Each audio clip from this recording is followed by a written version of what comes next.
aan isugu dhigay casho waan ugu talagalnay walaalkeen Jawaari inaan halkan hortiisa ka caddeeno waxaa la wixii hore u dhacay sidii hore loo sheegay inaan saxafinay welina uu baarlamaankii midaysan yahay oo wax khilaaf ah uusan jirin mudane Jawaari waa wada ognahay waa oday Soomaaliyeed khibrad aad u badan maxaan ku raacaa u leh dhanka dowladda xilal badanna soo qabtay wax aad u fara badanna kusoo kordhiyey institutionka baarlamaanka waxaan rabaa inaan uga mahadceliyo sida mas-uulinimada odaytinimada leh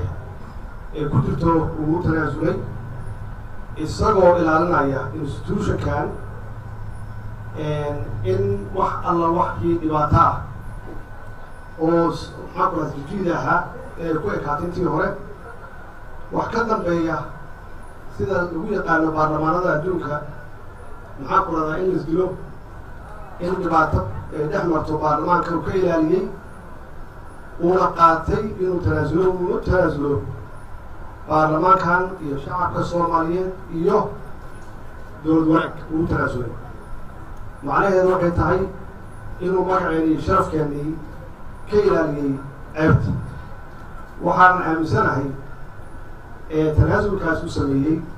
oo in laba hayraatay wax shuruuduusan ku xiran inuu ilaahay ugu bedelayo sumcad iyo sharaf iyo magac maxaa yeelay anaa soo maray iyadoo dadku ay leeyihiin wasdee ku tegaysaa ummadoo dhan baa ku rabtaa ilaahay dee waa aragtaa wuxuu igu bedelay marka ilaahay waa qafuur raxiim awooddiisu wax lamida ma laha waxaan aaminsanahay